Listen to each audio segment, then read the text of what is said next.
On the morning of September 21st, 2018, the sky over Harper County, Kansas looked like it had forgotten how to hold rain. The air sat thick and still above the auction yard in Anthony, and the men who filled that lot had the faces of people who had stopped expecting things to get better. They moved slowly between the loading chutes and the holding pens, speaking in low voices, hats pulled forward against a sun that had been working against them for months. The grass across 3 counties had gone the color of old straw. Pond levels were down to cracked mud rings. The pastures that were supposed to carry cattle through October were already bare, and the men standing in that yard knew it. Nobody was in the mood to laugh that morning. The losses were too fresh and too real for that. There were cattle changing hands at prices that made grown men look away. Feed brokers moved through the crowd with order sheets, and ranchers who had built their operations over 30 and 40 years were making the kind of decisions you only make when all the other options are already gone. The sound of the place was not loud.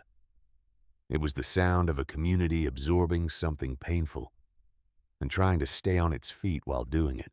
Then a diesel engine turned off County Road 44 and rolled toward the entrance of the yard, and the sound of it was old and unhurried. It was a truck that had been doing hard work for a long time. The flatbed behind it had seen better decades. A few people glanced up out of habit. Then they stopped moving. The bed of that truck was stacked with hay. Not the yellow, brittle, sun-dried bales that had been moving all over the county that season. Not the dry, crumbling feed that cost twice what it had cost 2 years ago and smelled like something that had given up. The hay on that truck was green. Deep, living, moisture-holding green, the color of a pasture after a good April rain. Nobody said anything for a long moment. A man near the loading chutes leaned toward the person beside him and said something quietly. Another man pushed his hat back on his head and just looked. Somewhere in the middle of the lot, a rancher who had been talking to a feed broker stopped mid-sentence and turned to look at the truck, like a man who has just heard his name called from a direction he did not expect. The woman who climbed down from the cab of that truck was 38 years old. She wore a canvas work jacket that had been washed so many times the color had settled into something between green and gray. Her boots were worn at the heel and dusty from a morning that had started before the sun. She did not look at the crowd. She walked to the back of the truck and began checking the tie-down straps, the same way she checked everything without hurry and without performance. Her name was Clara Weston, and 65 days earlier, standing on her own land, she had been the thing that Harper County laughed at. To understand what that truck meant and what that green hay cost in ways that cannot be measured in dollars, you have to go back to a morning in July when the story was pointed in a completely different direction. Clara Weston had returned to the Weston Ranch 4 years before that September morning. She had left for Wichita at 19, built a life there that looked reasonable from the outside. And then, one August afternoon in 2014, she had received a phone call that ended the version of herself she had been building. Her father had collapsed in the east pasture, beside a water pump that had stopped working in 105-degree heat. By the time anyone found him, the decision had already been made by something larger than medicine. She drove back to Harper County that same night. She had not left since.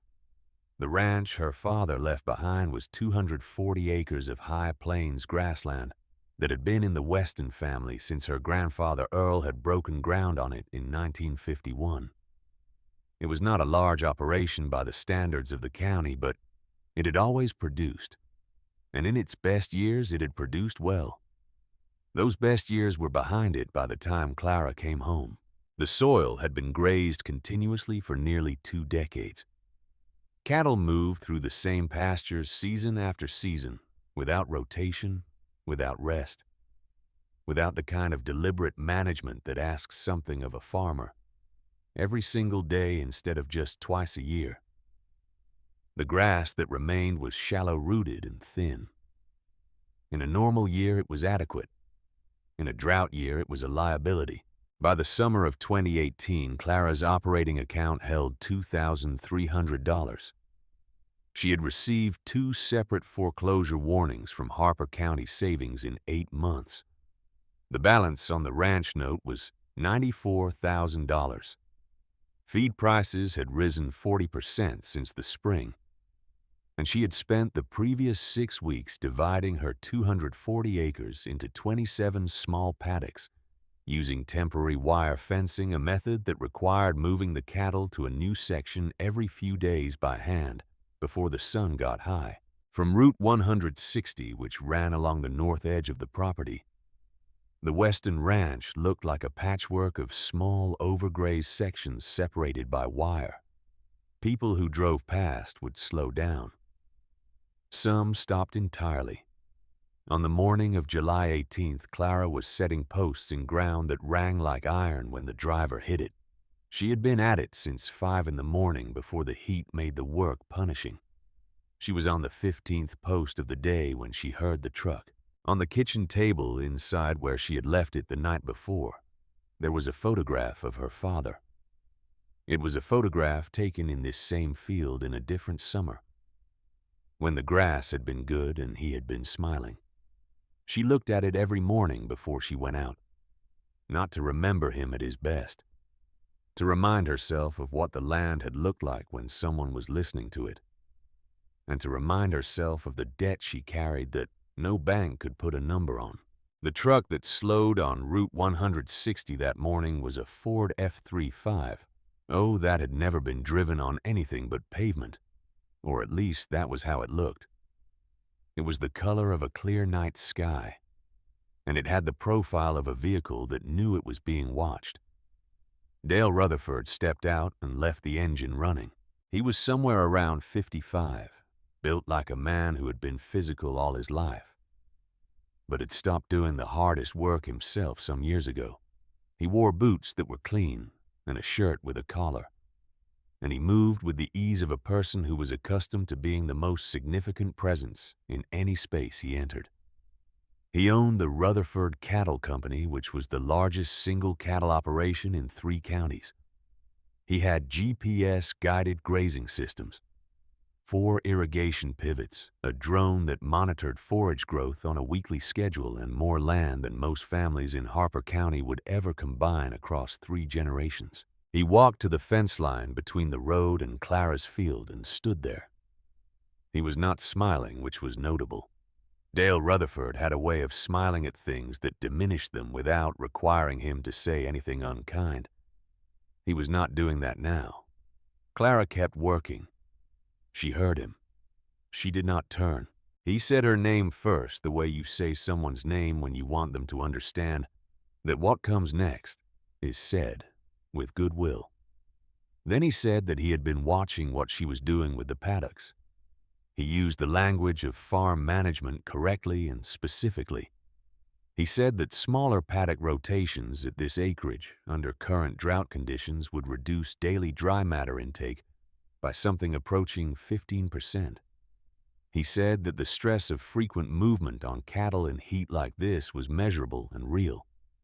He said that the land needed infrastructure to support what she was attempting, the kind of infrastructure that took years and capital to build properly. Everything he said was technically accurate. That was the thing about Dale Rutherford. He was not a stupid man or an ignorant one. He had read the right materials and attended the right meetings, and he understood modern range management in the way that a person understands something they have studied carefully, rather than something they have learned by failing at it repeatedly. Clara drove the next post into the ground. The metal rang. She said, "Thank you for stopping by." He was quiet for a moment. Then he said something that was not part of his prepared remarks, something that came out in a lower register, almost to himself. His father had tried to buy this land from her father back in 1995. He said it probably should have happened. Then he got back in his truck and drove south. Clara stood still for a moment after the sound of the engine faded. There was something in that last sentence that she filed away without examining yet. She had lived long enough to know that certain things need time before you can see them clearly. She drove the 16th post into the ground. Then the 17th. Roy Callan arrived 3 days later. He drove a 4-door sedan the color of dirty creek water, and he wore a vest over a button-down shirt, which was the uniform of a man who understood that he worked in an office, but needed to appear as though he took agricultural lending personally. He was 52, and he had been the manager at Harper County Savings for 11 years. He was not a villain. He was a man in a system that moved in one direction and carried everyone inside it along whether they were pointed that way or not. He did not come inside when Clara opened the door. He stood at the side of his car and spread a single page of paper across the hood, smoothing it with the flat of his hand. He said that he wanted her to hear this as a genuine option rather than a threat. He said that there was a buyer for a portion of the Weston property, a buyer who was prepared to pay full market value and not a dollar less. He said that selling one section of the land would reduce the note to a manageable level and give her enough room to operate through the rest of the drought. Clara asked him which section. Roy paused. He said that he had not been authorized to disclose the buyer's identity yet. She asked again more slowly which section of the land. Roy said the specifics were part of the negotiation and that he was not in a position to say more until there was a signed letter of intent. Clara picked up the paper from the hood of his car. She folded it once and handed it back to him. She said, "When you can tell me who wants to buy and which part they want, she would be glad to listen." Roy held the paper.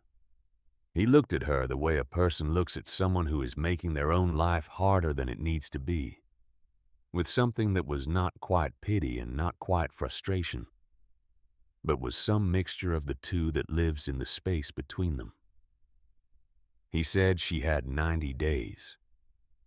He got in his car and drove away. Clara stood in the drive for a moment after the dust settled. She thought about Dale Rutherford's comment at the fence line, the one about his father trying to buy this land in 1995. She thought about Roy's refusal to name the buyer. She did not reach a conclusion yet. She filed it in the same place as the other thing and let it sit. That evening, June Briggs came over with a jar of coffee.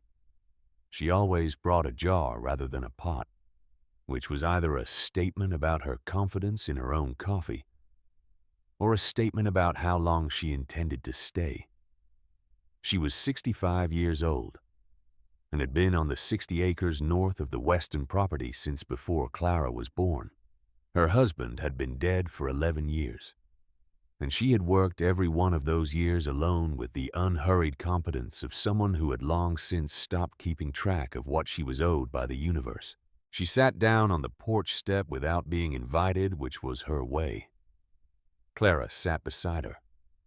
For a while, neither of them said anything. June said that Earl had told her something in 1979 during a dry summer, when everyone's grass was struggling. He had told her that the land on this property would survive any 100-year drought if there was someone on it who knew how to listen to it. Clara said she was not sure she was hearing it right. June did not say anything reassuring. She poured coffee into a metal cup and handed it over. She looked at Clara long enough that Clara had to look down at her own hands. That was the thing about June Briggs. She had a way of making silence do the work that other people wasted whole sentences on. The emergency meeting at the Harper County Agricultural Hall drew close to 60 people. The parking lot was full of trucks, and the room smelled of coffee and the particular combination of soil and machine oil that gets into clothing permanently when a person does physical work outdoors for long enough. There were fold-out tables along the walls with brochures about drought supplement programs and hay assistance applications. And at the front of the room there was a portable screen set up for a presentation. Dale Rutherford stood in front of that screen with the ease of a man who has given presentations before and expects them to go well. His slides showed satellite imagery of forage growth across the county, comparative yield data from GPS-monitored rotations, and a graph of water table levels over the previous 8 months. The numbers were real and the analysis was competent. People in the room nodded because the numbers confirmed what they were already seeing with their own eyes. Clara sat in the back left corner with a canvas notebook on her lap. She had arrived early enough to take a chair in the last row, which was where she preferred to be in rooms like this. Partway through the presentation, a man to her left noticed the notebook. He was 34 or 35, with the look of someone who has recently finished a graduate program and has not yet developed patience for people who have not. His name was Marcus Webb, and he worked as an agricultural extension consultant for a firm based out of Wichita. He looked at the notebook with the expression of a person who has just identified something. He said, just loud enough for the people nearby to hear, rotational grazing theory from that era requires infrastructure that does not exist on small acreage. And bringing handwritten notes to a drought meeting is the kind of thing that sounds charming until the bank shows up. There was laughter. Not cruel, but easy, the laughter of a room that has agreed on something. Dale Rutherford heard it. He turned from the screen and looked toward the back of the room. He looked at Clara.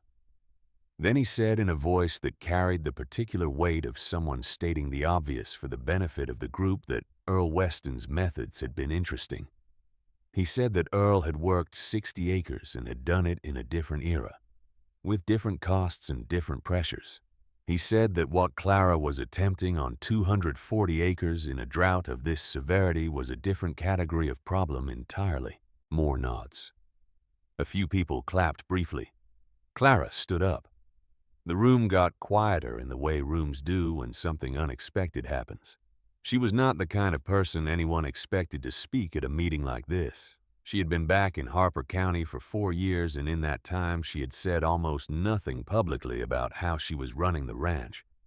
She let the work speak, and when the work did not speak loudly enough, she let the silence speak. She said, "My grandfather used to say that grass dies from fear long before it dies from drought."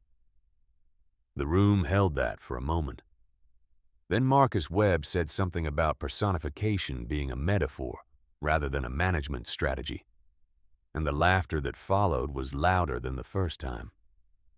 Someone near the front pulled out a phone. Clara sat back down. She opened her notebook. She wrote the date at the top of a fresh page and continued taking notes on Dale Rutherford's presentation as if nothing had interrupted her. Her handwriting was small and even. Dale watched this for a moment from the front of the room.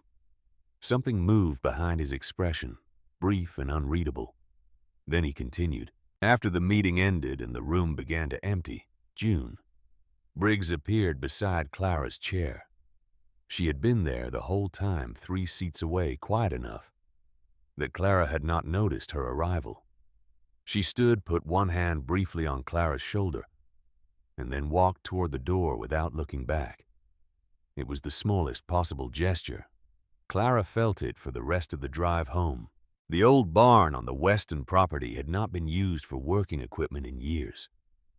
Clara's father had moved operations to the newer metal building closer to the road, and the cedar barn had become the place where things went when they were too old to use and too meaningful to throw away.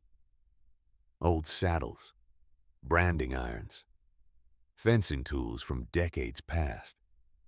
The smell inside was the kind of smell that accumulates over a long time when things are stored with care cedar and machine oil, and the particular dry sweetness of wood that has aged slowly in a dry climate. She went in looking for a set of fence pliers. She found them hanging from a nail beside the door, which was where they always were. But she kept walking. She was not ready to go back outside yet. The gable end had a loft that ran half the length of the barn, and she climbed the wooden ladder because she thought she remembered seeing a second set of pliers up there, years ago. The ladder held. The floorboards of the loft held. The dark up there smelled different, older, as if the air itself had been there longer than anywhere else on the property.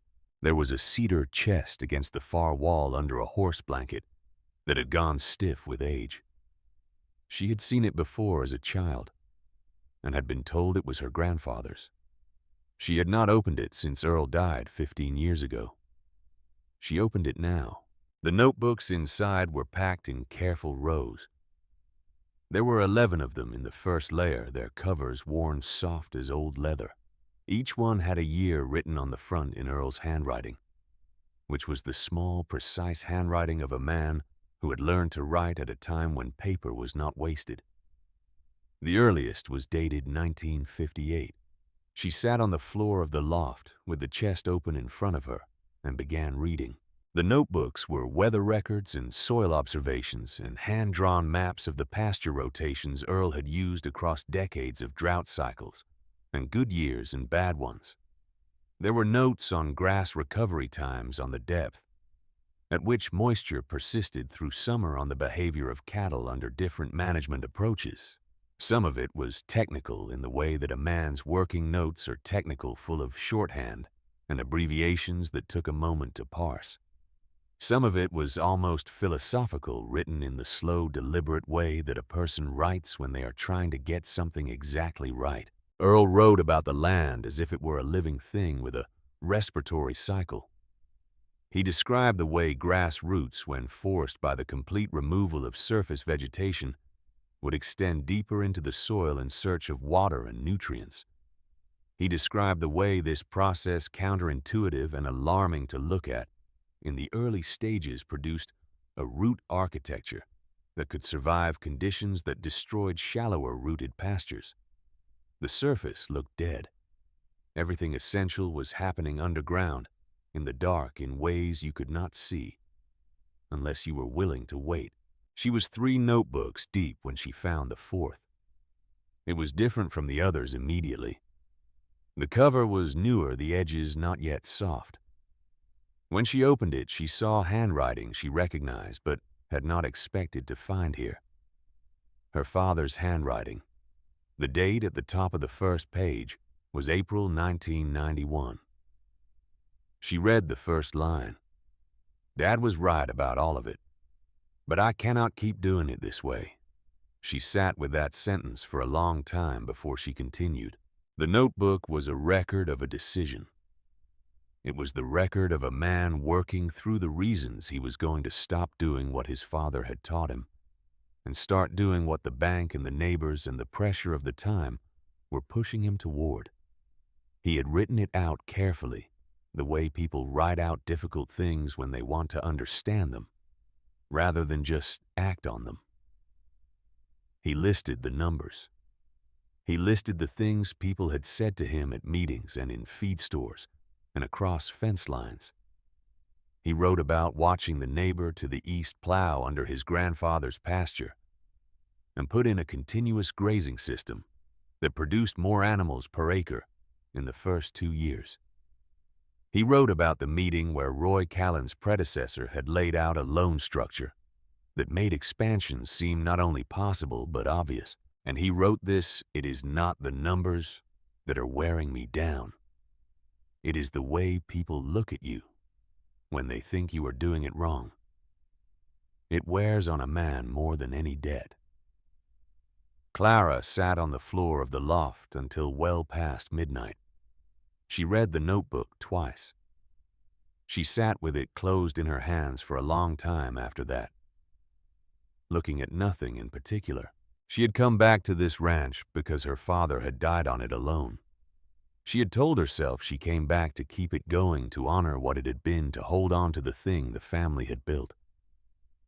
All of that was true, but sitting on the floor of that loft with her father's notebook in her hands, she understood something she had not let herself articulate before.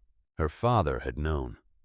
He had held the knowledge of what Earl had discovered in these notebooks, and he had made a choice to set it aside for reasons that were human and understandable, and that had cost him everything. The drought had not taken the ranch. The debt had. And the debt had come from the decision.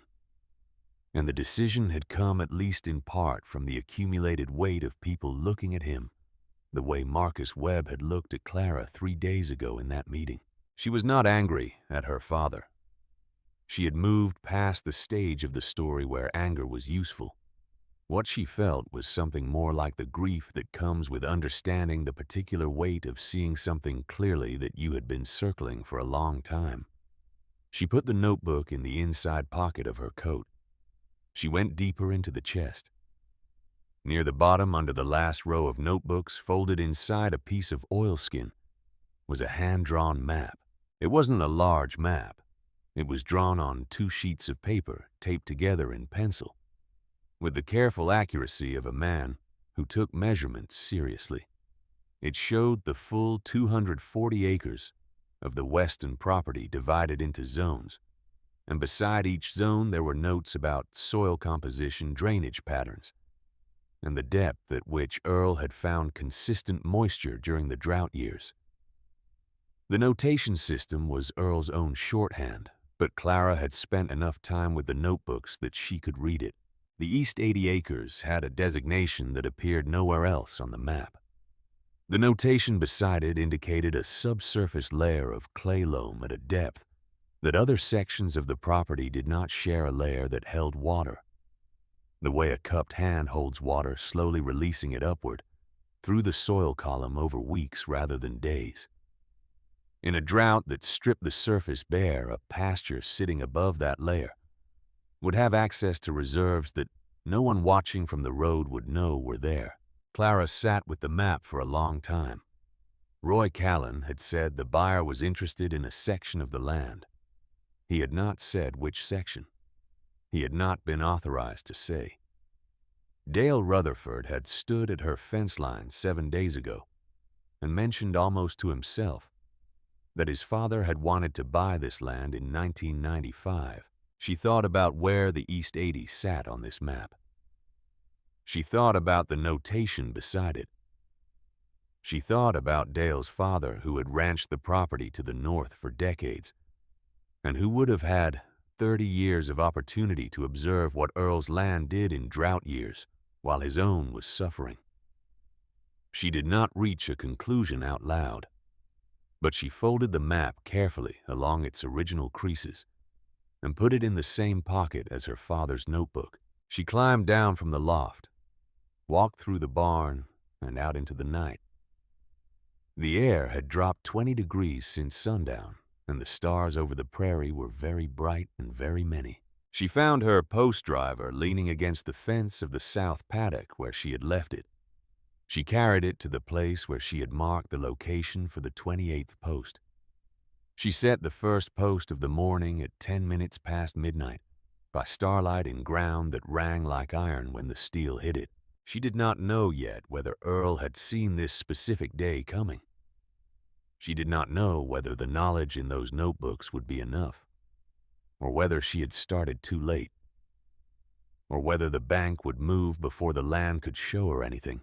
What she knew was this: Earl had built something on this land that survived long enough to be buried in a cedar chest and wait for someone willing to look for it. He had written it down in enough detail that a person could find it even 15 years after he was gone. And he had drawn a map with a warning so clear that even now, in the middle of the night, alone in a field that looked like nothing worth fighting for, it felt like a voice still speaking. The warning was in pencil and it had faded, but it was still legible. She had read it twice in the loft to be sure. Do not sell the Eastfield, ever. By the second week of August, the Weston Ranch had become something people drove past, specifically to feel better about their own situations. That was the honest truth of it, and Clara understood it the way you understand things you have no power to change. Every paddock that her cattle moved through came out looking stripped and punished. The grass grazed down to a height that made experienced ranchers wince when they slowed their trucks on Route 160. To anyone who had spent their life reading land by eye, the Weston property looked like the picture you put in a presentation to show what not to do. It looked like a woman running out of options in real time. What those drivers could not see, because it was happening below the surface, and on a schedule that did not conform to the impatience of a single season, was that each section Clara rested after the cattle moved through was doing something that the sections had not done in 20 years. But the calendar does not care about what is happening underground, and neither does a bank, does EMTA. Clara was at the Attica Co-op on a Thursday morning in early August, loading 2 spools of temporary wire fencing into the back of her truck, when she heard Marcus Webb's voice from the other side of a shelving unit near the counter. He was talking to a group of men, 4 or 5 of them, in the particular tone that a person uses when they are educating rather than conversing. He was citing a study from a rotational grazing trial in eastern Nebraska in 2012, where a small operator had attempted a similar approach on degraded pasture during a drought year. He described the outcome with the measured precision of a man reading from a file he has memorized. The cattle had lost condition. The grass had not recovered on schedule. The operator had sold at a loss the following spring. Clara set the second spool down quietly. She could see a portion of the group through a gap in the shelving. None of them had noticed her. One of the older men asked what he thought would happen with the Weston place. Marcus said that the bank would most likely act before the land had an opportunity to demonstrate anything one way or the other. He said it without malice, which was almost worse. He said it the way a person states a forecast. Clara picked up the second spool, carried it to the counter, set it down. The man behind the register, who had known her grandfather and had never once in 30 years been able to hide what he was thinking, on his face looked at her with an expression that said he was sorry and did not know what to do with that. She paid. She carried the spools to her truck. She drove south on the county road without the radio on. There was nothing to argue with in what Marcus Webb had said.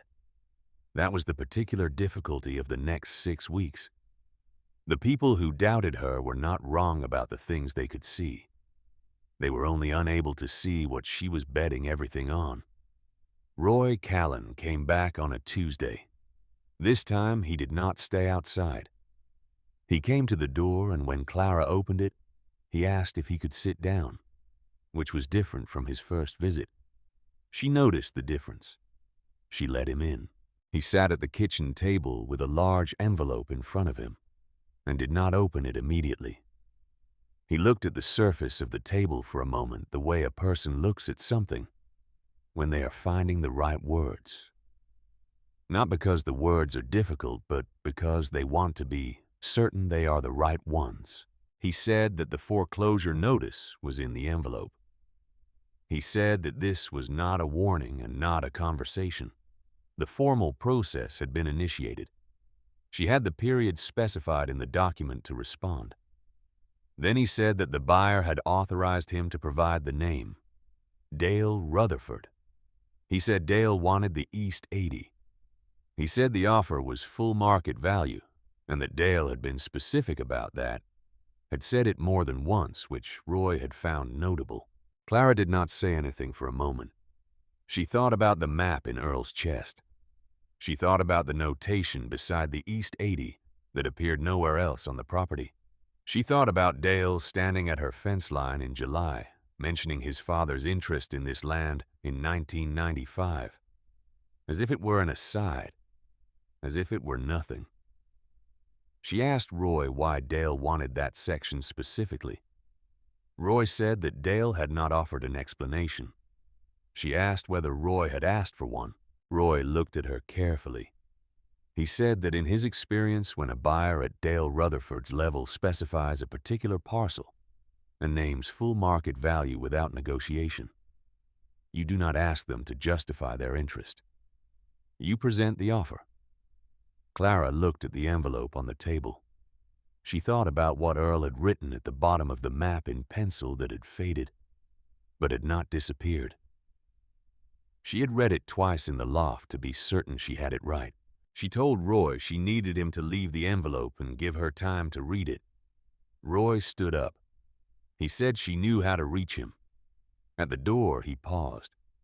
He said that he had known her grandfather and that Earl Weston had been one of the most stubborn people he had ever encountered, and he had meant that as a compliment every time he said it. But he said stubbornness had a range, and that the far end of that range was where people lost things they did not have to lose. He drove away. Clara sat at the table with the envelope in front of her and did not open it for a long time. She was thinking about something Dale had said in July that she had filed away and not yet examined. She was thinking about how specifically he had named that parcel. She was thinking about a man who ran GPS systems and drone surveys, and who had, according to his own offhand comment, grown up with a father who had paid enough attention to this property to try to buy it more than 20 years ago. Dale Rutherford knew something about the East 80. The question was how he knew it, and how long he had known it, and what that meant about everything else. She drove to the Rutherford place the next morning.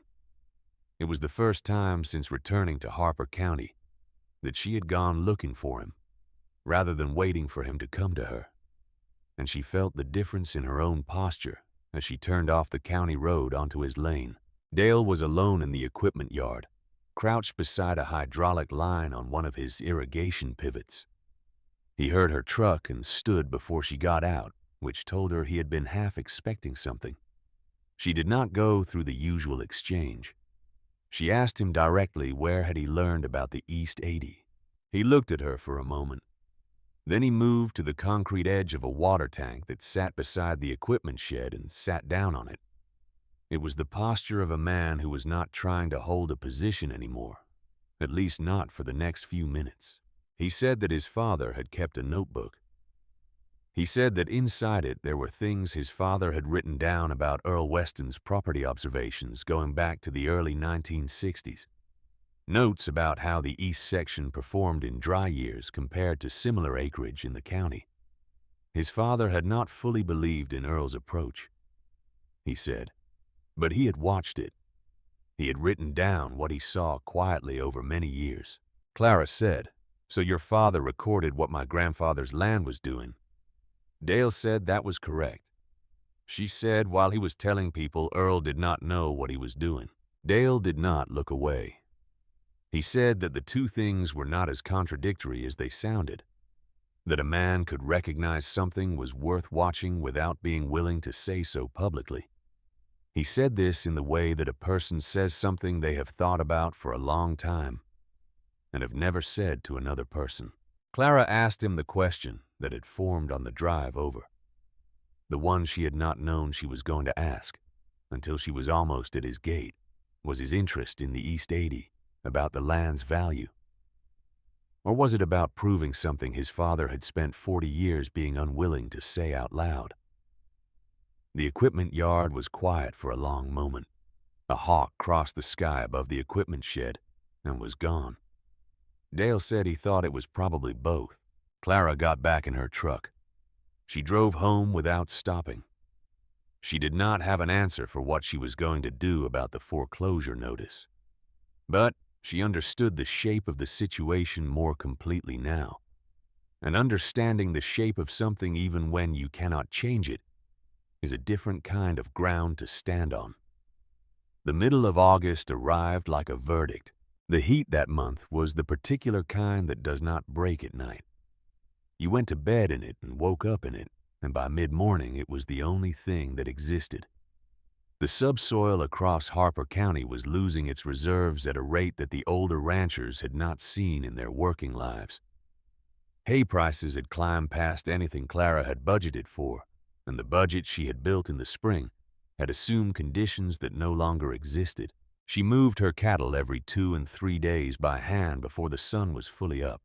June Briggs sometimes appeared at the gate of whichever paddock Clara was working, and helped without being asked, without discussing it, in the way that neighbors help each other in a place where everyone understands that the margin between keeping and losing can be a single bad week.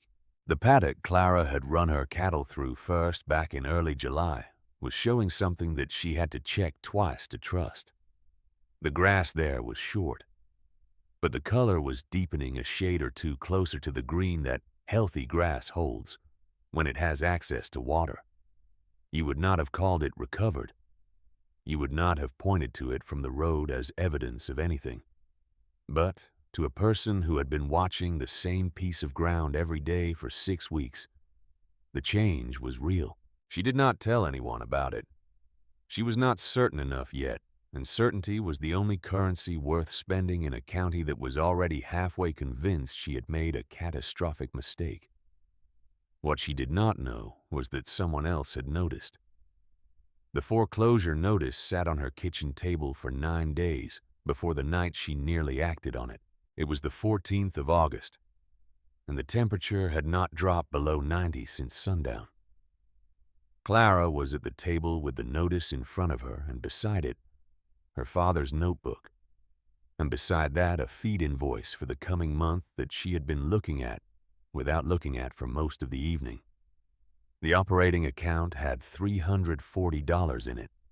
The paddock to the north, the one that had been worked hardest in the early rotation, looked in the dark like a section of land that had simply given up. She picked up her phone. She found Roy Callan's number in her contacts. She pressed the call button. She held the phone for 3 seconds with the line connecting, and then set it face down on the table. She sat there for a moment.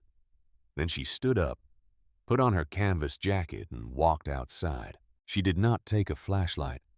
She walked through the dark to the north paddock, the one that looked the worst, moving by the light of a partial moon that was doing what it could. The ground under her boots felt different from the ground she had walked in June. She noticed this without deciding what it meant. She stopped at the center of the paddock. She crouched down. Then she put both hands flat on the surface and pressed. Then she began to move the dry surface material to the side, with her fingers not digging exactly more like clearing the way you clear snow, to see whether the ground underneath is frozen or not. 4 inches down, the soil changed color. She could feel it before she could fully see it in the moonlight. It was darker. It was cooler against her palms. She stayed crouched in the dark for a long time with her hands in the soil. She was not thinking about the foreclosure notice. She was not thinking about Roy Callan or Dale Rutherford or the feed invoice on the kitchen table. She was thinking about nothing, or perhaps she was listening, which is sometimes the same thing when the situation is serious enough. When she stood up, her knees ached from the hard ground and her hands were black with soil to the wrists. She walked back to the house. She washed her hands at the kitchen sink. She poured out the coffee that had gone cold, made a fresh cup, and sat back down at the table. She picked up her father's notebook and opened it to the page she had read the most times. The line that said he had known Earl was right, but could not keep doing it the way Earl did it. She read it once more. Then she closed the notebook and put it to the side, and pulled Earl's map out of her jacket pocket and spread it on the table under the kitchen light. She looked at the East 80 and what Earl had written there. She looked at it for a long time. She did not call Roy Callan that night, or any night after that. June Briggs showed up the following morning earlier than usual. She had heard from someone in Attica that Marcus Webb had appeared at a local Farm Bureau meeting and had spent 20 minutes walking through a detailed critique of the rotational approach on distressed rangeland, citing the Nebraska study again and adding 2 others. The presentation had reportedly included a slide with an aerial photograph of the Weston property taken from a drone labeled as an example of what not to attempt under current conditions. Clara said she had not heard about the meeting. June sat across from her with both hands around a coffee cup. She said that she had been in Harper County since 1959. She said that she had been present on this county road during the drought of 1988, which by every measure the old-timers used had been worse than what was happening now. She said that in the summer of 1988, the last pasture in the entire county. To show stress, the last one still holding green past the middle of August had been Earl Weston's East 80. She said that she had watched it with her own eyes. She said that 60 years of watching the same piece of land through hard summers was a data set that no university had thought to collect, but that she was prepared to stand behind. Clara said, "Do you want to go to the next meeting and say that?" June looked at her. She said that she did not need to go to any meeting. She said what she needed was for Clara to keep doing what she was doing. She finished her coffee and walked back across the field to her own place. She did not look back, which was also her way. Tom Hadley arrived on a Wednesday at the end of August with no advance notice, which was typical for extension agents on survey weeks. He was 44 with the sunburned forearms and the measured way of moving that come from spending most of your working life outdoors in Kansas. He had a truck full of soil sampling equipment and a clipboard, and he knocked on Clara's door and introduced himself and asked if he could take some readings on the property. He said he had heard something in the county data that had made him curious. Clara said he could go wherever he needed. She watched from the fence line as he worked through the paddocks methodically. He used a soil moisture probe that he drove into the ground and pulled up and read and drove in again. He moved from section to section without speaking. He had the concentrated attention of a person who is measuring something and not yet willing to interpret what the measurements mean. She was not aware that Dale Rutherford's truck had slowed on Route 160 until she looked up and saw it sitting on the shoulder with the engine running. He had a clear line of sight to where Tom was working. He stayed there without getting out. Tom spent 40 minutes on the western property. Then he drove his truck north on the county road, and when he reached the Rutherford boundary, he pulled over and knocked on the window of Dale's truck. There was a brief exchange. Dale got out. Clara watched from across two fence lines as Tom drove his probe into the pasture on Dale's side of the line. The process took less than 5 minutes. Tom pulled the probe, looked at it, and said something to Dale. Dale looked at the probe. Then he looked at the ground under his feet with an expression that Clara had not seen on his face before. Tom drove back south. He parked in Clara's lane and came to where she was standing. He said the moisture level under your northwest section is 14 inches deeper than anything I have measured in 3 counties over the past 2 weeks. He said the root depth in the sections you have rested is extending past what I would expect to see in this soil type under these conditions. He looked at her. He said this land should not be performing like this right now. Someone did something to this ground before you got here. She said, "My grandfather." Starting in 1958, Tom was quiet for a moment. He said he would like to read Earl's notes if she was willing to share them. She said he was welcome to. He glanced back toward Route 160. Dale's truck was still there. Then, without the engine running, without Dale doing anything at all, the truck moved forward onto the road and drove south, and did not come back. A week later, Tom Hadley was sitting at Clara's kitchen table with several of Earl's notebooks spread in front of him. He worked through them slowly, pausing to reread certain passages, occasionally making a note on his own clipboard. He reached a notebook from 1978 and turned to a page near the middle. He read something. Then he read it again. Then he looked up. He read it aloud. Earl had written about a conversation with the rancher to the north, a man named R. Rutherford, which was Dale's father.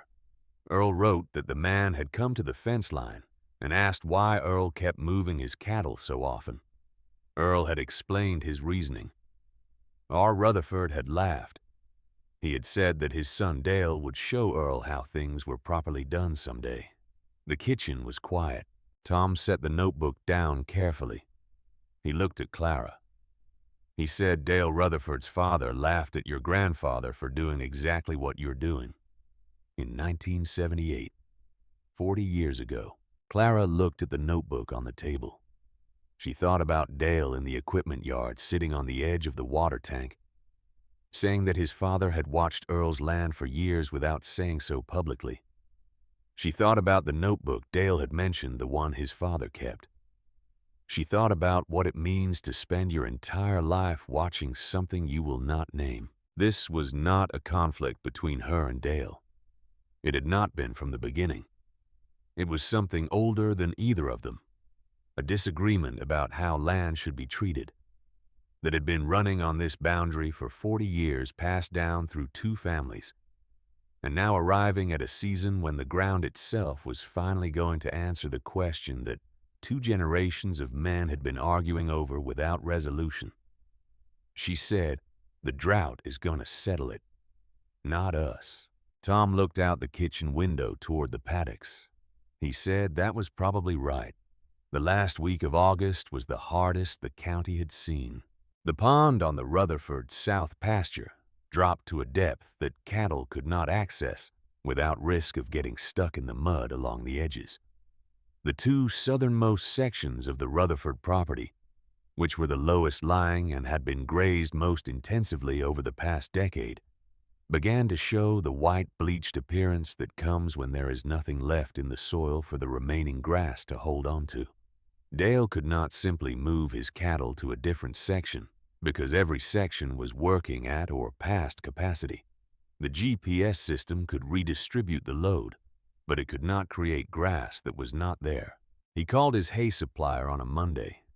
The supplier told him the next delivery was running 2 weeks behind schedule due to demand across 4 states. Dale had enough feed on hand for 9 days. June Briggs mentioned to Clara one afternoon that she had seen Dale standing alone at the south fence line of his property for a long time that morning looking at his pasture. She said he had not moved for perhaps 20 minutes. She said he had then gone inside and not come back out. She said it without commentary. She was not the kind of person who added commentary to facts when the facts were sufficient. Clara heard this and said nothing. She had moved her cattle to the 14th rotation that morning, and the section she had just vacated was already in the low, late afternoon light, beginning to show the earliest signs of returning color at the base of the grass stems. You had to know what to look for. You had to have been watching the same ground for long enough. But it was there. She did not photograph it. She did not call anyone.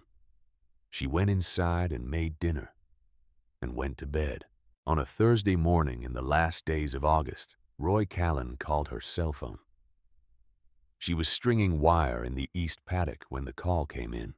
He said Dale Rutherford called this morning and withdrew his offer on the east 80. She held the wire spool in one hand and the phone in the other, and said nothing for a moment. "Roy said I am extending the foreclosure notice. You have another 60 days. She asked why. He said because when a man at Dale Rutherford's level withdraws an offer he put forward, that specifically without explanation, I understand that something has changed, and I want him to understand what." Clara looked east across her property. The morning light was coming flat and gold across the tops of the resting paddocks. In the sections that had been through 2 full rotations, now the grass was not tall. But it was a different color from the sections she had not yet cycled through. You would not have called it proof, but you would have called it something. She said, "I appreciate the time, Roy." She ended the call. She went back to the wire. She did not feel what she had expected to feel, which was relief. What she felt was something quieter and more complicated than that. She felt the weight of the thing beginning to shift. Not gone, not resolved, but moving incrementally in the direction that Earl had staked his entire working life on. And somewhere under that, beneath the fatigue and the debt and the 90 days that had just become 150, was the faint and cautious sense that the ground was beginning to speak. She had been listening to it every morning since the night she had crouched in the dark, with her hands in the soil, and she was not going to stop now.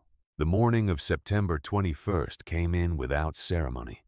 The sky over Harper County was the pale, washed-out gray of a season that had given everything it had and was now simply waiting for something to change. Clara was up before 4. She moved the cattle through the gate of the 17th paddock in the dark by feel and familiarity, her boots finding the path they had worn into the dry grass over the past 10 weeks. June Briggs was at the gate before Clara got there, which meant she had been up even earlier, which meant she already knew what the day was. Neither of them said much. June held the gate. Clara moved the cattle through. Then they walked back to the truck together in the last of the dark, and June poured coffee from a thermos she had brought from her own kitchen, and they sat on the tailgate and drank it, while the eastern edge of the sky went from black to the color of old iron. Clara had made the decision 3 days before. The calculation was straightforward in the way that decisions become straightforward when you have run out of alternatives and are finally left with only the true thing. 2 of her rested paddocks had enough recovery to cut. Not a full hay operation, not enough to retire the note, but enough to load a truck and enough to drive it to Anthony, and enough to let the land speak for itself in the one language that Harper County understood, without translation. She had spent 2 days cutting and binding and loading, working until the light ran out and starting again before it came back. Her hands had blisters under the calluses. Her shoulders ached in a way she had stopped noticing because it had become continuous. Tom Hadley had stopped by on the second afternoon and offered to help load, and she had said yes without the false pride of refusing, because there was work to do, and the work mattered more than the gesture. June knew what the day meant without being told. That was the thing about a person who has watched the same land for 60 years. The context is already there. You do not have to explain the significance of a thing to someone who was present for the entire story that led to it. They finished the coffee. Clara drove south toward Anthony. The auction yard was already full when she turned off the county road. She could see it from half a mile out, the density of trucks in the lot. The drift of dust that meant people had been arriving for an hour already. The cattle operation in Harper County in the last week of September 2018 was not a gathering that anyone had planned for or wanted. It was a response, the kind of collective response that communities make when the situation has outpaced individual solutions. She pulled in slowly. The truck was loud, which was unavoidable. The diesel in this engine had always produced a particular sound, something between a knock and a rumble that announced its age and its use. People near the entrance looked up the way people look up in a yard like that out of habit, rather than expectation. Then they stopped. She watched it move through the lot, the way a wave moves through a body of water. The stillness spreading outward from the people closest to her truck as they registered what was in the bed and turned to the person beside them. And the stillness moved outward from that. It was not loud. It was the opposite of loud. It was the particular quiet that descends when something appears that people did not believe was possible, and they are finding the words. Tom Hadley was already there, standing near the loading chutes with his clipboard. He looked at the truck and then at Clara, and then he put the clipboard under his arm and walked toward her. She climbed down from the cab. June was already out the passenger side, moving with the unhurried purposefulness that characterized everything she did. The first man who came to ask about the hay was someone Clara recognized from the agricultural hall meeting in July, a rancher from the northwest part of the county who had laughed at Marcus Webb's comment about her notebook. He came with his hat in his hand, not as a performance, just the way a man holds a hat when he is asking for something he needs. He said he was down to 4 days of feed and asked whether she had any to spare or sell. She told him about the paddock rotation schedule and what she could commit to for the next 2 weeks. He nodded. He thanked her. He moved aside and the man behind him stepped forward. She was not aware of Marcus Webb until she had finished with the fourth person and looked up and saw him standing at the edge of the crowd that had formed near her truck. He was perhaps 30 feet away. He was looking at the hay in the bed of her truck, with an expression she had not seen on his face before. It was not the expression of a man who is calculating. It was the expression of a man who is receiving information that his previous calculations did not account for, and who is honest enough to register it even when it costs him something. He stood there for a long moment. Then he put his hands in his jacket pockets. He turned and walked toward the far end of the lot without looking back. Clara watched him go. She did not feel satisfaction. She felt something more like the recognition you feel when a long and difficult chapter of something ends not with triumph but with the quiet acknowledgement that it is over, and you are still standing. Tom appeared at her elbow. He said quietly that he counted 7 ranchers who had approached her in the past 20 minutes. He said that in his professional opinion, what she had on this truck represented the most significant result of soil management practice he had observed in his career in this state, and that he was going to say so in writing. Clara looked at him. She said she appreciated that. She asked that whatever he wrote include Earl Weston's name prominently and specifically, not as a footnote. Tom said he would make it the first line. The afternoon light was beginning to angle lower across the lot, throwing long shadows from the cattle chutes. Clara was talking to a rancher from the eastern part of the county when she became aware without turning around that someone was standing at a distance behind her, waiting. She knew before she turned who it would be. There is a particular quality to the waiting of someone who has something difficult to say. It has weight. She finished her conversation and turned around. Dale Rutherford was not wearing his pressed shirt. He was in a work shirt, the kind that had been washed many times with the sleeves rolled to the elbow. His boots had dried mud on them, which was notable because his boots were never muddy. His truck was parked along the far fence, and he had walked across the entire yard to get to where she was standing, which meant he had made a choice to approach her in a place where people could see it. He was not carrying his hat in his hand. He was holding it at his side, which was not quite the same thing, but was in the same direction. He said her name first, the same way he had at the fence line in July, using it as a way to establish that what came next was meant seriously. He said, "I need grass." 3 words, no explanation attached to them, no framing that would have softened the statement or given him a place to stand that was still partially his own. Just the fact of what he needed said plainly to the person who had it. Clara looked at him. He was a man who had run one of the most successful cattle operations in this part of Kansas for the better part of 20 years. He had the confidence that comes from long success, the kind that is not arrogance exactly, but is the natural bearing of a person who has been right about most of the important things for most of the time they have been making decisions. And he was standing in front of her with mud on his boots and 3 words and nothing else. She thought about his father's laugh at Earl's fence line in 1978. She thought about the notebook where Earl had written it down, the small, precise handwriting of a man who had been right about something for a long time and had long since stopped expecting acknowledgement. She thought about her father's notebook from 1991 and the line about the wearing quality of people's doubt over time. She thought about the night in the north paddock with her hands 4 inches in the ground.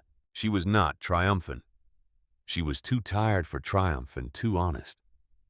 What she felt was the complicated quiet of a moment that has been a long time arriving, and that feels now that it is here more like completion than victory. She said, "You can move your cattle onto the north paddocks tomorrow morning, according to my rotation schedule, not yours." He held her gaze. He nodded once. Then before he turned to go, he said something else. His voice was lower for this part, not because he was hiding it, but because some things are said at a particular volume out of respect for their weight. He said that his father had told him for years that Earl Weston did not understand cattle at scale. He said he had believed that for 30 years. He said it directly without hedging in the way that a person states something they have already finished arguing with inside themselves. He said I was wrong about that. Then he put on his hat. He walked back across the yard to his truck. He drove out of the lot without stopping. June Briggs had appeared at Clara's left side somewhere in the middle of that exchange. Clara had not noticed her arrival, which was also June's way. They stood together and watched Dale's truck move onto the county road and diminish southward. June did not say anything. She did not need to. She had been in this county for 65 years, and she had watched the Weston land and the Rutherford land through every drought and good season in memory, and she understood what had just happened, as well as anyone alive. After a moment, she put her hand briefly on Clara's arm and then walked back toward the truck. Tom Hadley came to stand beside Clara and looked in the same direction. He said that in his experience, when a man at Dale Rutherford's level says he was wrong, he has been thinking about it for longer than you would expect. Clara said she knew. Roy Callan called 2 mornings later. Clara was back on the property moving wire for the 18th paddock rotation when the call came. She answered with one hand and held the wire reel with the other. Roy said he had heard about the auction. He said he had heard specifically about what was on Clara's truck and about how many people had approached her in that yard. He said he had heard it from 3 separate sources before noon on the day it happened, which in Harper County meant it was being talked about broadly. He said Dale Rutherford called me yesterday morning and confirmed he is withdrawing any interest in the Weston property permanently, not just the East 80, the whole thing. Clara said nothing. Roy said, I am restructuring the note. I am giving you 18 months at a reduced rate to bring the balance to a manageable level. This is not charity. This is a bank making a decision based on what the land has demonstrated. There was a pause. Clara heard him breathing on the other end of the line. He said your grandfather was a difficult man to do business with because he never needed anything from anyone if he could possibly avoid it. He said it the same way he had said it at her door in July as a compliment. But this time there was something different in it. This time it sounded like a man who has understood something he had not fully understood before. He said, I think you may be the same way. Clara said, I appreciate the time, Roy. She meant it. She ended the call. She stood in the resting paddock with the wire reel in her hand and the phone in her jacket pocket and looked east across the property.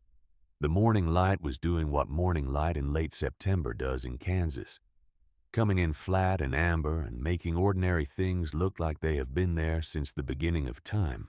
The sections that had been through 2 full rotation cycles were showing something now that was visible from a distance. Not a dramatic transformation, not the kind of thing you would photograph and put in a magazine, but the color that living grass holds when the roots have found what they need deeper than anyone had been willing to look for it, was there in those sections, in a way that it was not in the sections that had not yet been rested. She thought about her father. She thought about the line in his notebook, where he said it was not the numbers that wore him down.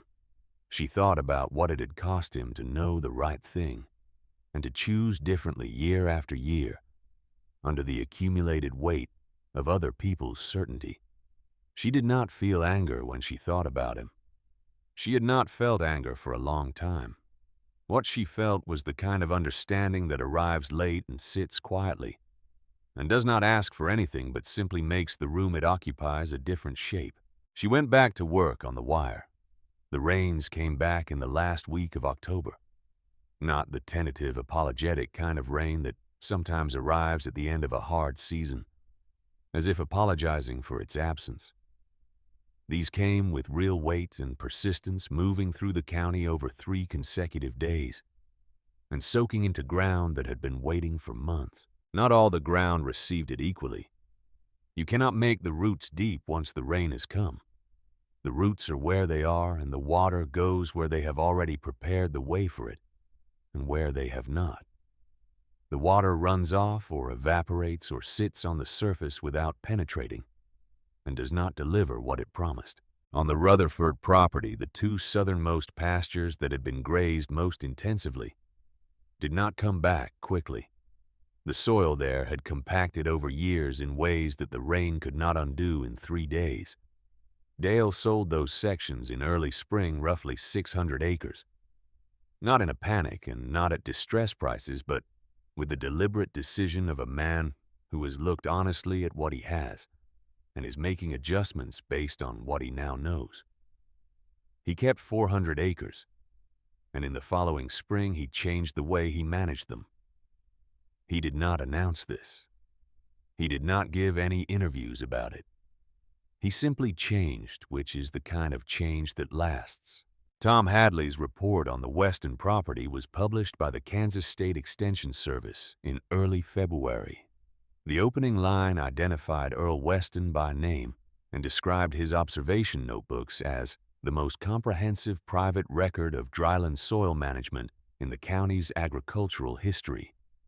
The report circulated through extension offices in 4 states and eventually reached a soil science program at a university in Colorado, which contacted Tom about collaborating on a longer study. Tom called Clara to tell her. He asked whether she would be willing to participate.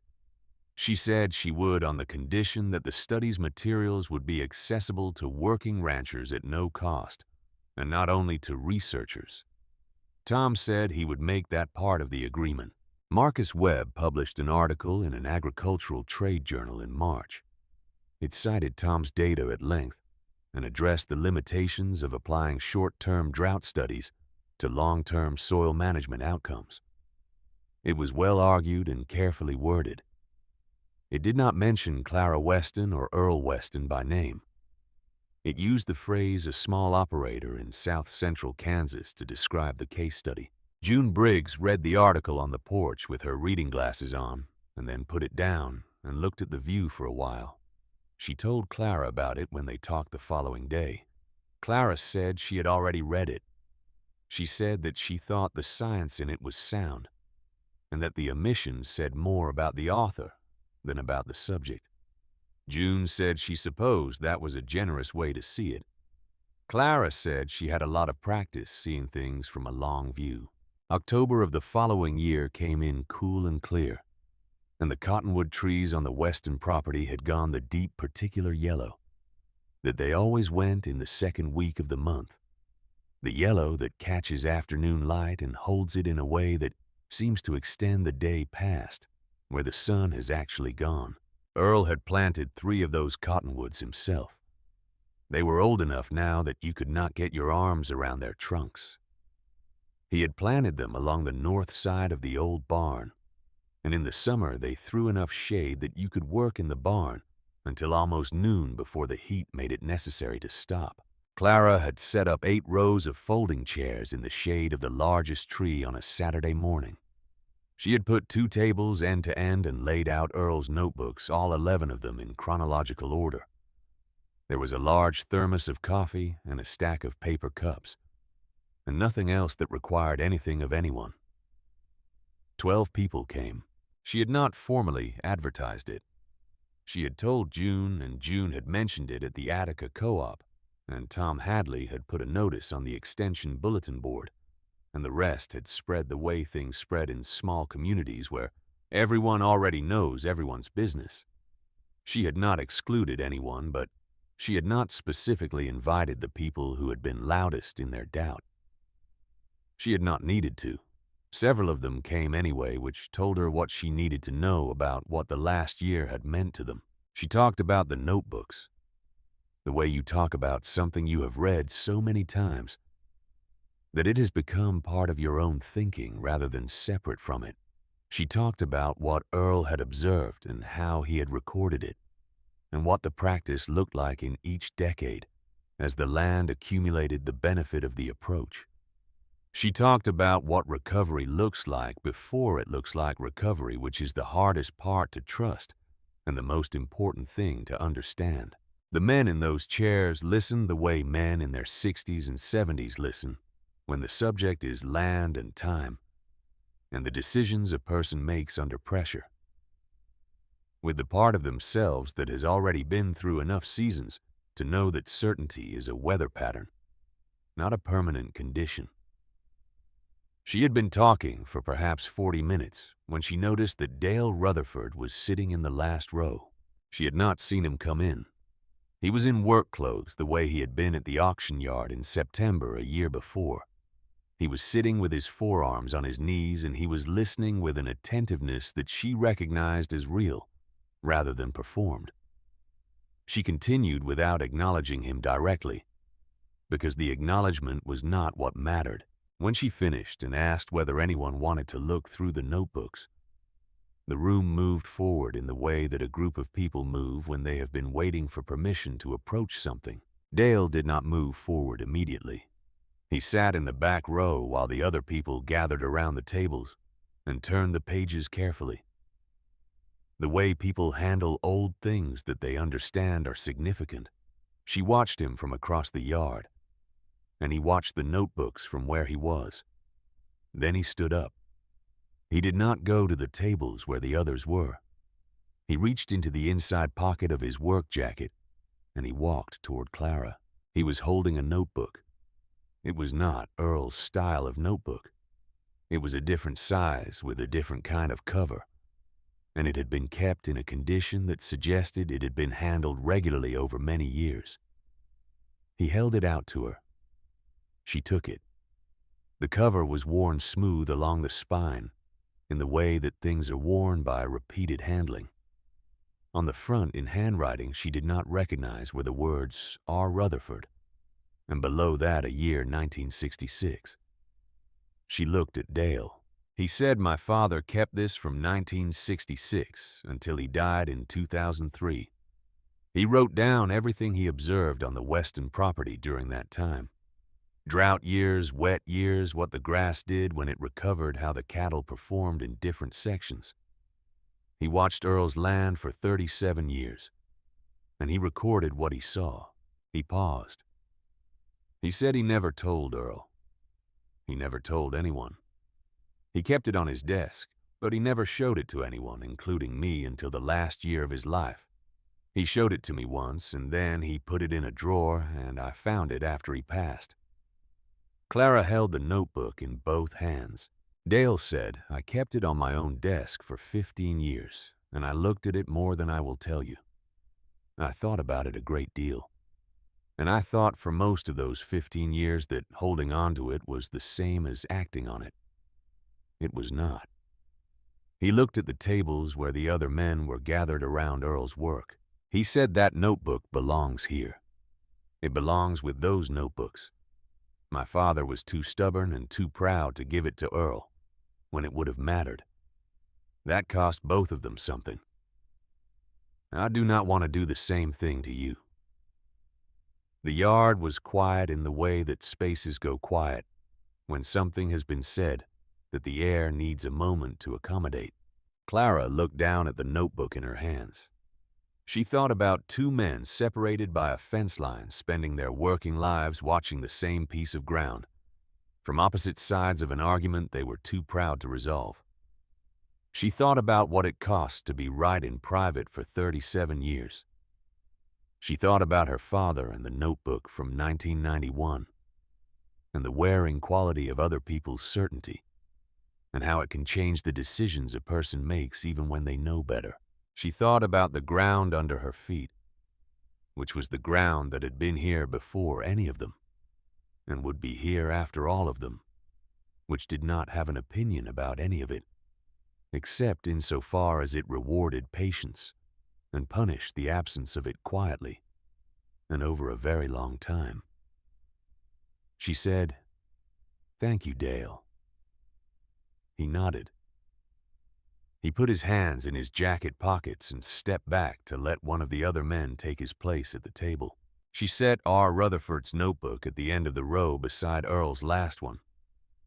The two covers, different in style and material, and handwriting, sat beside each other in the October light under the cottonwood trees. Two men who had watched the same thing from opposite sides of the same fence for the better part of 4 decades. One had planted it in the ground and the other had written it down. Neither had spoken the truth of it plainly, while the other was alive to hear it. She left the notebooks where they were and walked to the edge of the shade to where the sun was coming across the resting paddocks in the long lateral way of a late-season afternoon. The grass in the sections that had been through the full seasonal cycle was a depth of green that would have been difficult to explain to someone who had not watched the same ground in June. You would have had to have been here for the whole story to understand what you were looking at. She stood there for a while with her hands at her sides. She was not thinking about the note, or the schedule, or the winter preparation that still needed to happen before November.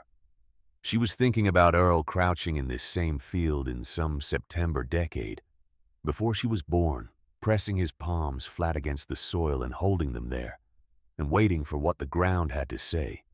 She was thinking about the patience of that, the specific quality of patience that does not wait for things to get easier, but simply continues in the direction of what is true, regardless of how long the truth takes to become visible. Her father had known. He had held the knowledge and set it aside, and that choice had shaped the decade that followed in ways that neither the land nor the family had fully recovered from until now. She did not blame him for the weight of that year in 1991, or for the accumulated weight of other people's doubt that had pressed him toward the easier choice. She understood it. She had stood in the north paddock herself in the dark of August with a phone in her hand, and she knew what that weight felt like and how close it could bring a person to the edge of what they know is right. The difference between them was not that she was stronger. She was not certain she was stronger. The difference was that she had found the notebooks in time, and that June Briggs had shown up with a thermos of coffee on the right evening, and that Tom Hadley had stopped out of professional curiosity, and that Dale Rutherford had gone home and looked at a notebook on his desk that his father had kept for 37 years without showing to anyone. None of those things were her doing. They were the things that happened because she stayed. In the yard behind her, she could hear the men talking over the notebooks, asking each other questions, reading passages aloud in the way that people read things aloud when they want to share them without being sure they have understood them correctly. It was the sound of a group of people encountering information that was going to change how they worked. Not today, but eventually in the way that real information changes things slowly and then completely. A reporter from a regional farm journal had called the previous week and asked for an interview. Clara had agreed to it, and it was scheduled for the following Tuesday. She had been thinking about what she wanted to say and what she did not, and she had arrived after some consideration at the conclusion that the most important thing was simple enough to say plainly. Earl had believed that the land remembered what you did to it. He had believed that the right kind of attention applied consistently over a long enough time created something in the soil that could not be purchased or shortcut or replicated by any other method. He had been patient in the way that very few people are patient, which is to say, he had been patient when there was no visible reward for it, and when the visible evidence was pointing in the opposite direction, and when the people around him found his patience either admirable or absurd depending on the season. She had not started with that kind of patience. She had come back to this land in grief and debt and without certainty, and she had made decisions in the dark and in the heat, and under the pressure of a bank and a drought, and a county full of people who believed with reasonable evidence at their disposal that she was watching a slow failure happen in real time. The patience she had was the kind you build by continuing when you are not sure. It was assembled day by day, rotation by rotation, the way the root systems were assembled in the dark, under the resting paddocks invisibly, and out of necessity and in response to the specific conditions of the ground. Earl had said the land remembered everything that happened to it. She had come to believe that people were not entirely different. The afternoon light had moved another degree toward the horizon, and the shadow of the cottonwood had stretched out past where she was standing and was now crossing the first paddock fence. In the barn behind her, the cedar chest was closed and back in its place against the loft wall. But the notebooks were out on the tables, both sets of them in the light where they belonged. She turned and walked back into the shade. The men at the tables looked up as she returned, and she pulled a chair into the circle and sat down. And the conversation continued the way good conversations continue, when the people in them have finally stopped arguing about what the truth is and started trying to understand it together.